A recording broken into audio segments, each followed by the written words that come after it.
Olá, caros ouvintes, sejam bem-vindos a esta nova série do vosso podcast sobre a Liga das Nações e que melhor forma começar com alguém que vocês já conhecem. Dr. António Ribeiro Cristóvão, muito obrigado. Uma vez mais, é um gosto imenso estar aqui consigo. Não é? Prazer em estar aqui. Passado um ano, gravámos sensivelmente há quase um ano, Exatamente. Falta pouco tempo para fazer um ano, gravámos justamente sobre o Mundial de 2018, onde justamente o seu trabalho, por assim dizer, aqui no podcast foi contar-nos a história dos Mundiais. Só uma palavrinha breve em relação ao que é que achou deste Mundial da Rússia 2018. Portugal, infelizmente, não venceu. Pois, não venceu e não teve uma participação brilhante, contrariando aquilo que estava nas nossas previsões. Porque Portugal partiu para o Campeonato do Mundo na qualidade de campeão da Europa e, portanto, o grau de exigência subiu demasiado e a verdade é que a seleção desta vez não conseguiu corresponder. Houve vários fatores, mas a maior parte deles tem a ver, de facto, com o subrendimento de alguns dos jogadores que eram considerados as principais estrelas e com os quais Portugal contava para conseguir um melhor resultado. Mas a verdade é que, de facto, as coisas não correram bem.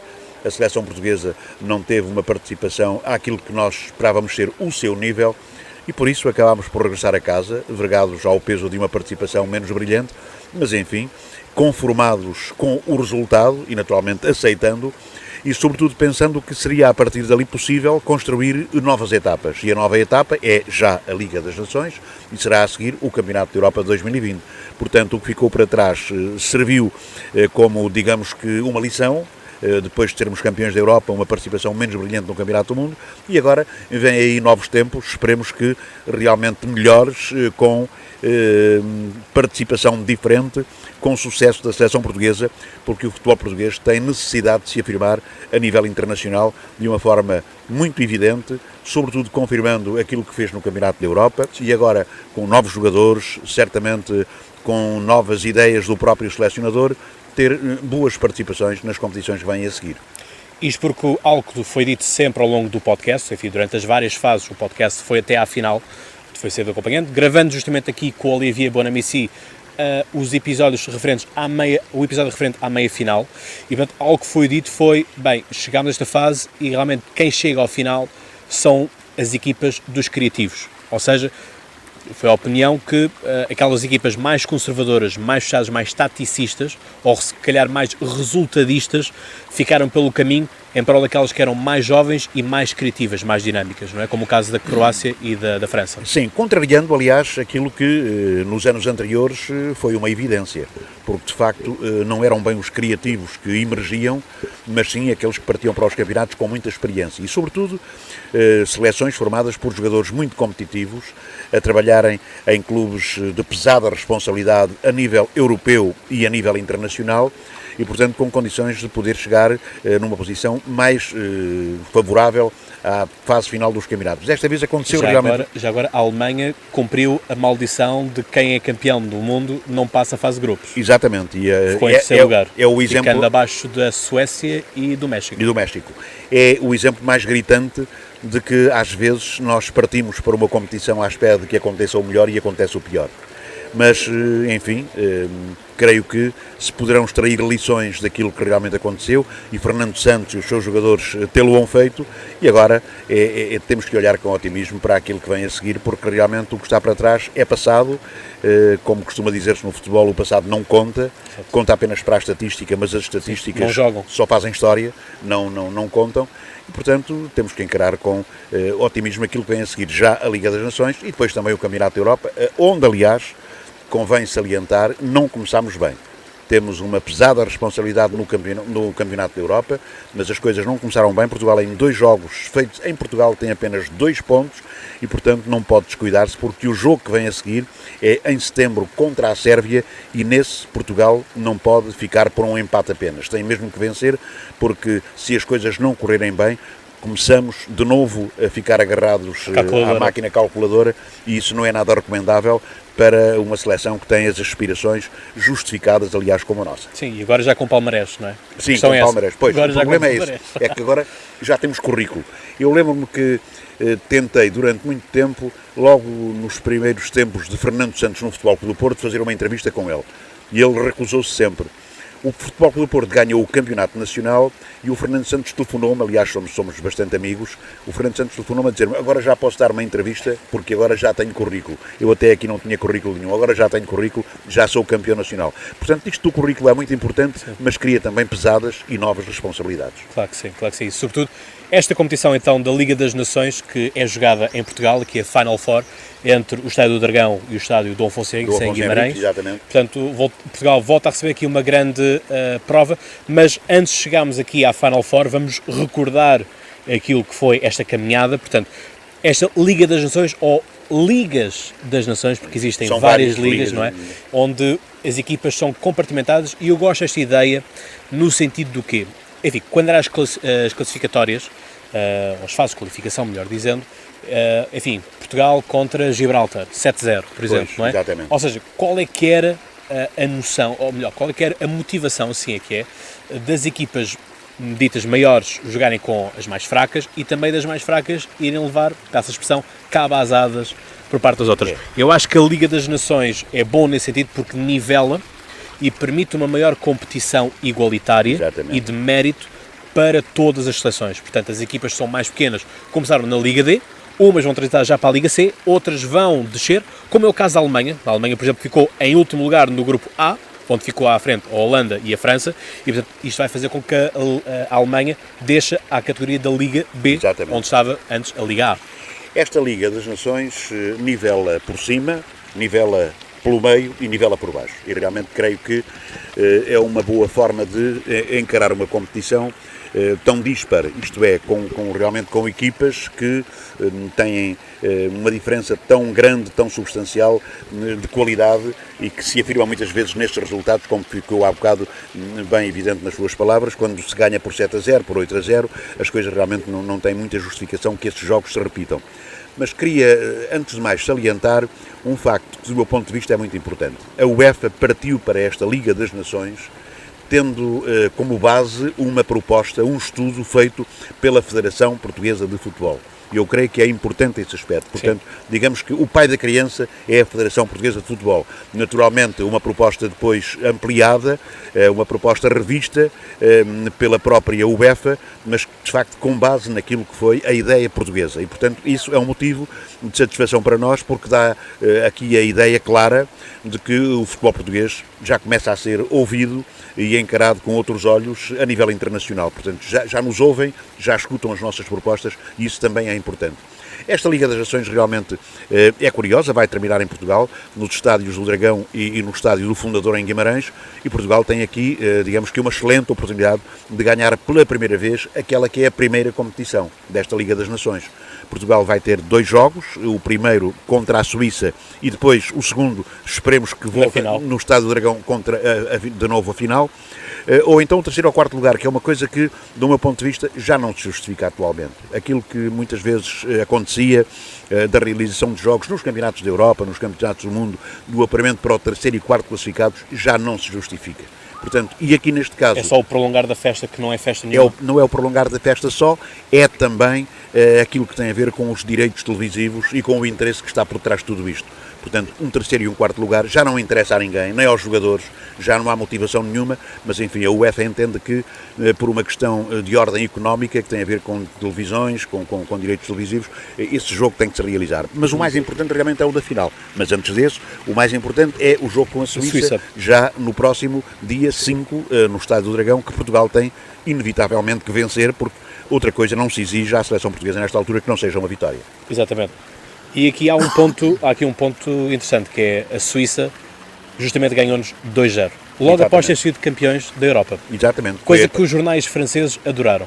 Pois, adoraram porque foi a vingançazinha dos franceses sobre a seleção portuguesa depois de nós os termos desfeiteado na França, ganhando-lhes em casa o Campeonato da Europa. Por 1-0. Por 1-0. O que, aliás, e com um gol ainda por cima do Éder, que é um jogador, enfim, menosprezado por muita gente, eu não, mas que foi exatamente aquilo que a Grécia nos tinha feito aqui também em 2004, sim. No Estádio da Luz. Portanto, foi a nossa vingança suprema perante os franceses. Mas, curiosamente, depois de sermos campeões da Europa, o primeiro jogo internacional de Portugal foi contra a Suíça e perdemos por 2-0.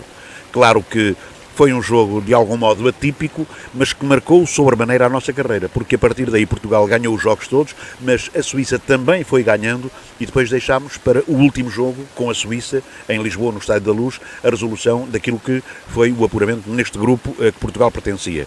Claro que não foi uma tarefa fácil. Ficámos, portanto, em primeiro lugar no nosso grupo e com agora a obrigatoriedade de disputar esta Final Four, defrontando a Suíça e depois vamos ver quem a seguir. Mas a Suíça é um adversário que não é fácil. Até porque ganhou a Bélgica e a Islândia. Exatamente. Por assim dizer, não é? Portanto, ganha o grupo onde está justamente a Bélgica, que foi meia finalista do Campeonato do Mundo. Não é? Portanto, perdeu contra a França nas meias finais. Portanto, seria uma mais que candidata a ganhar o grupo 2. Pois, e a Suíça realmente, digamos que pode considerar-se uma besta negra do futebol português. Digamos, não no seu sentido amplo, mas é o de facto. Porque nós não damos muita importância à Suíça, mas se olharmos para o histórico entre Portugal e a Suíça, o histórico é favorável exatamente à Suíça, o que é curioso e estranho, mas é verdade que é assim. Tivemos sempre alguma dificuldade em jogar contra as seleções suíças e nem sempre tivemos sucesso. Mas vamos ver o que é que acontece desta vez. Claro, não deixando de recordar que o futebol suíço andou durante muitos anos numa certa sombra, não era um futebol muito considerado a nível europeu e mundial, mas a verdade é que há algum tempo a seleção da Suíça emergiu com um futebol agradável, um futebol de qualidade, a fazer bons resultados, a mostrar bons jogadores, e temos em Portugal o exemplo disso, que é o Seferovic, melhor marcador do Campeonato Nacional. Esperemos que não marque nada a Portugal. Esperemos que não marque nada, ele ainda por cima é bem conhecido pelos centrais que certamente vão fazer parte da seleção portuguesa e que são do Benfica. Talvez só um, o Rubén Dias, jogará provavelmente o Pepe, mas de qualquer modo é conhecido dos portugueses já jogou no e no Porto, futebol português também. Mas não é um jogo fácil, temos que convir que realmente não é um jogo fácil e Portugal vai ter que se empenhar a fundo neste jogo. Também não podemos deixar de considerar um facto que é muito importante nesta altura. As equipas chegam a junho, que é agora que se realiza esta fase, chegam a junho muito cansadas. A maior parte dos jogadores que estão nestas seleções, quase em todas... A Liga dos Campeões foi neste último fim de semana, exatamente, onde há muitos jogadores justamente da Inglaterra e da Holanda, como já vamos falar a seguir. Exatamente, mas a verdade é que há muitos jogadores que têm 50, 60 e alguns até 70 jogos nas pernas, o que significa que chegam a esta altura e realmente a sua condição física já não é ideal. De qualquer modo, nós estamos sempre à espera do melhor, portanto, desejamos o melhor, às vezes podemos esperar o pior, enfim, seja aquilo que acontecer.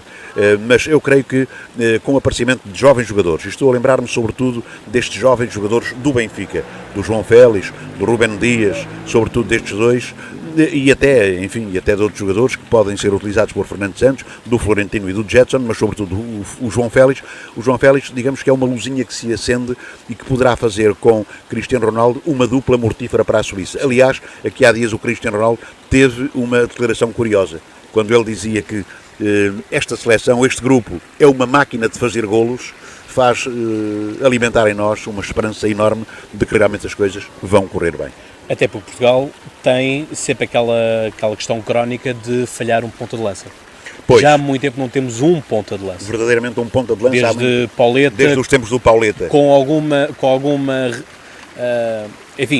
alguma dificuldade, Hélder Postiga. Pois, com alguma muito dificuldade. Muito usado do Scolari. Era o talismã do Scolari. Exatamente, mas sem aquele brilho que realmente... Sim, por isso que eu estou a dizer, com alguma resistência a apontá-lo. O Pauleta foi, nesse aspecto, mais eficaz. Mas não temos tido, porque o Cristiano Ronaldo não é um ponta de lança, como é evidente. Muitas vezes joga nessa função, mas não é um ponta de lança. Mas, de qualquer modo, tem sido o nosso salvatério durante muito tempo. Vamos ver se o continuará a ser e por quanto tempo mais. Mas a verdade é que começam a aparecer jovens que nos dão a garantia de que aquele pessimismo que nós tínhamos há alguns anos atrás, de que o futebol português caminhava para um beco quase sem saída, desvaneceu-se e, portanto, agora a situação é diferente. Há muita juventude. Até porque esta juventude já ganhou campeonatos da Europa e do, exatamente, só já da Europa, do mundo não. Pois, do mundo não. Do mundo chegámos à final com a Suécia. Exatamente. E perdemos mas ganhou o campeonatos da Europa de sub-17, sub-19, etc. E, portanto, há aqui, a nova geração de ouro, não é? Uma janela de esperança que se abre e que realmente nos deixa boas perspectivas para aquilo que vem aí. De qualquer modo, eu creio que também temos que contar com a evolução do futebol nos outros países. Claro que sim. Claro, e portanto aí também evolui. E eu acho que a Holanda é prova disso. E a Holanda é a prova disso. Mas já vamos falar da Holanda. A Holanda, que é realmente uma seleção que me deslumbrou sempre muito desde os tempos gloriosos do Gullit, do Van Basten, do Cruyff, de todos estes jogadores. Está aí de novo a seleção da Holanda e certamente também para nos fazer, a nós e aos seus adversários mais chegados e mais próximos, para nos fazer sofrer durante muito tempo. Então vamos já passar, estamos arrumados aqui em relação à Liga, portanto o grupo 2 da Liga A, portanto a Suíça ficou à frente da Bélgica e da Islândia, Portugal ficámos à frente da Itália e da Polónia. Exatamente. Enfim, aqui com 8, entre 5 Portugal, e 2 pontos. Exatamente, portanto aqui a Itália podia-nos... Eu esperava um pouco mais da Itália. Também nós esperávamos todos Esperava um pouco mais da Itália.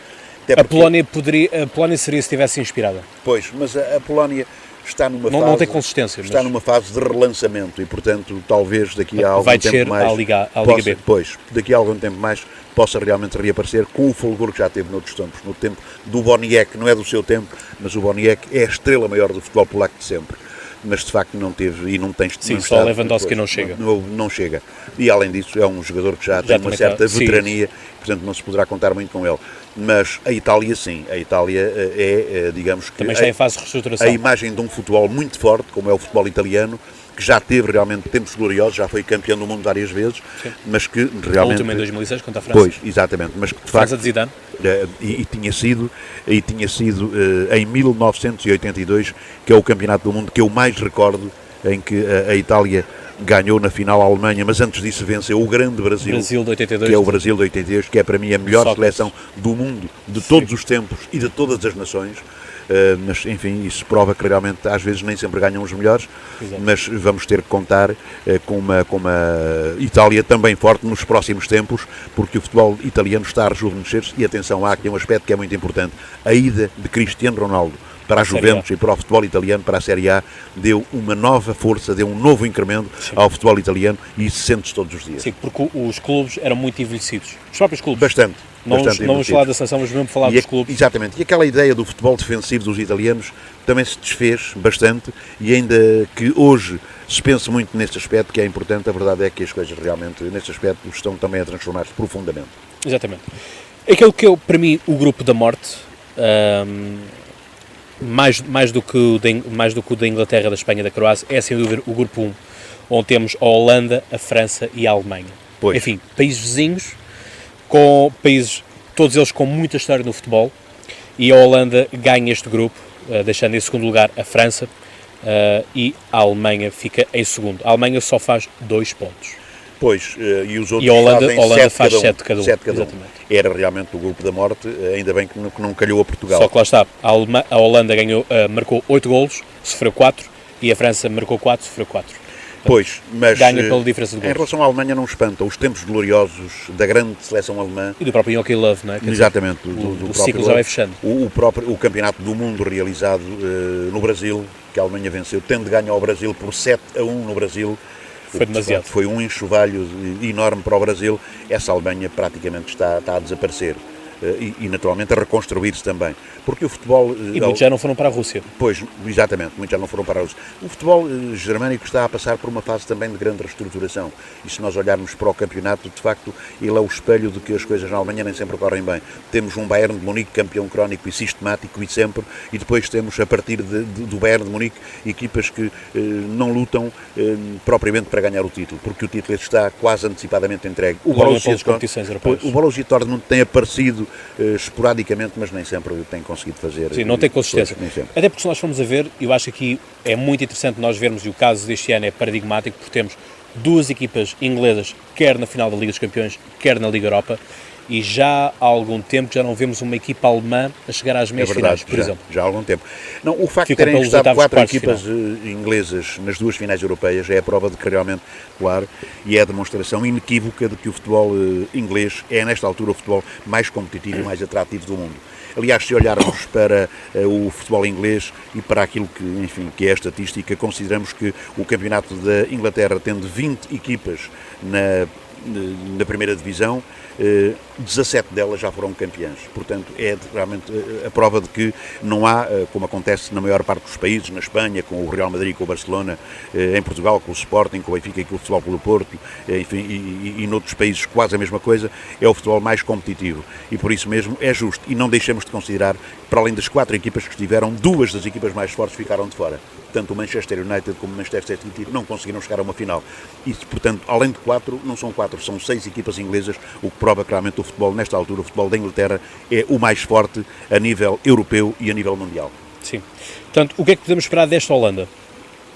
Podemos esperar uma excelente participação. Podemos A Holanda esperar, bateu no fundo. bateu não no fundo, foi a exatamente. 2 mundiais seguidos. Certamente que não vai dar muitas possibilidades à Inglaterra. A minha favorita é a Holanda para este jogo. Vamos ver o que vai acontecer. É um jogo realmente de especial importância, não deixando de ter em conta o facto de alguns dos jogadores das duas seleções virem muito marcados por estas finais europeias. Sim, isso vai pesar, certamente. Claro. A Inglaterra, então, que ganhou o grupo contra a Espanha e contra a Croácia. Enfim, os grupos, nós vamos a reparar, estão muito próximos, sobretudo o primeiro e o segundo classificado são sempre muito próximos. A Inglaterra tem 7 pontos, a Espanha tem 6 e a Croácia tem 4. 2. A Inglaterra está com todo o mérito também nesta Final Four. A Espanha fica fora, é realmente de admirar, mas o futebol espanhol a nível de seleções também está a começar a entrar num ciclo que se calhar não lhe vai ser muito favorável. Sim, agora estão a começar a jogar aqueles que eram os da Rosita. Exatamente. Pois, e, portanto, se calhar a Rosita já não ganha campeonatos há muito tempo. Exatamente. Portanto, lá está. Mas curtas passagens aqui pelas segundas ligas, pela Liga B, em que temos a Ucrânia, que fica à frente da República Checa e da Eslováquia, por exemplo. Exatamente. Portanto, o futebol ucraniano também está com o Shevchenko também a passar uma reestruturação. Vamos ver o que aqui está, não sei o que é que lhe apetece dizer sobre este grupo. Não muita coisa, de facto, isto são pronto, a República Checa também está num período mau. É a segunda linha do futebol europeu a nível Sim. de seleções. É. Sim. Depois temos o segundo grupo com a Suécia a liderar, depois a Rússia em igualdade pontual e depois em último temos a Turquia. A Turquia também precisa aqui de uma grande reestruturação. Mas não vai ser fácil. A Turquia também está a passar por momentos muito complicados e provavelmente a sua recuperação não vai ser muito fácil no tempo próximo. Depois no grupo 3 temos a Bósnia e Herzegovina com 10 pontos e a Áustria com 7 pontos e a Irlanda do Norte com 0. A Bósnia e Herzegovina, sim, está a fazer... É um histórico também, digamos não é? Que é um histórico. Fez a vida negra também a Portugal. Exatamente, fez a vida negra a Portugal. É um histórico e realmente as coisas têm corrido bem para a Bósnia e Herzegovina e eu creio que vamos ter que contar com esta seleção nos próximos tempos. Sim. O grupo 4 para mim é aquele que será mais equilibrado, no sentido de que temos a Dinamarca, temos País de Gales e temos a Irlanda. Pois. Enfim, são históricos. A Dinamarca já foi campeão da Europa, enfim, em circunstâncias que nós recordamos. O País de Gales também chegou à meia-final do último, perdeu contra Portugal. Perdeu, tinha o Bale como sua principal figura, mas o Bale está a desaparecer muito rapidamente. Portanto, lá está, vamos ter a subida da Dinamarca. Exatamente. Depois entramos naquilo que já é as outras linhas, portanto, a Liga C com a Escócia à frente da Israel e da Albânia. A Albânia que até fez um bom campeonato da Europa, mas que depois, se criticou imenso Portugal por Portugal ter passado à frente. Mas depois praticamente, não digo desapareceu, são picos. Mas foi um pico que realmente deixou de ser visto. Exatamente. Depois no grupo 2 temos duas equipas, começamos aqui a ter 4 equipas, então aqui no grupo 2 para mim estão aqui duas equipas que podiam estar facilmente no grupo acima, mas não o estão, curiosamente, que é justamente a Hungria e a Grécia, que ficam em segundo e terceiro lugar, respectivamente. São duas boas seleções. Atrás da Finlândia. Já ganharam título atrás da Finlândia. A Finlândia que não tem muita história. O futebol finlandês não tem muita história. O grego sim, o húngaro também, mas estão a passar por crises muito profundas e não vão conseguir reabilitar-se tão cedo. Depois no grupo 3 teremos a Noruega à frente da Bulgária, de Chipre e da Eslovénia. Pois, a Eslovénia é apenas o guarda-redes, basicamente, não é? E aqui a única estranheza poderá ter a ver com a Bulgária, mas a Bulgária também perdeu as suas grandes estrelas e hoje é uma seleção sem grande dimensão a nível internacional. Sim.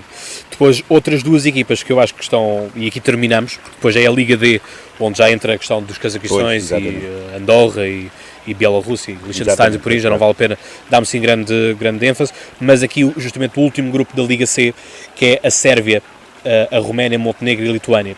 Eu aqui destacaria, obviamente, a Sérvia e a Roménia. De facto, foram duas seleções pujantes, em tempos não muito passados, mas que tiveram estrelas fantásticas, sobretudo a Roménia, mas a verdade é que as coisas também, com a imigração dos seus jogadores para a outra parte da Europa, tornaram muito complicadas e, portanto, são seleções que não vão reabilitar-se tão cedo quanto certamente os seus próprios prosélitos desejariam.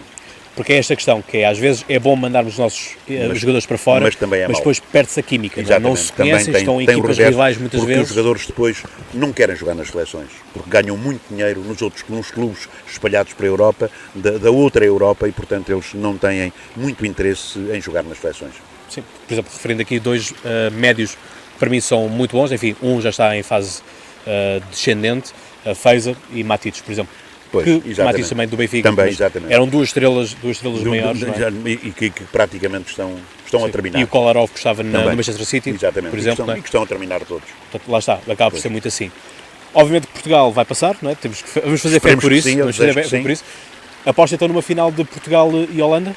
Exatamente. A minha aposta é Portugal-Holanda na final.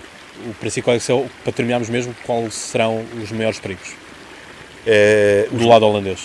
Os maiores perigos é o conjunto. A Holanda tem um conjunto muito homogéneo. Não esquecemos então da grande campanha que o Ajax fez. Exatamente. Não podemos esquecemos esquecermos disso. E sobretudo servido por muitos jovens. E portanto é nessa juventude que certamente a Holanda também vai assentar os seus pressupostos para tentar ganhar a Portugal.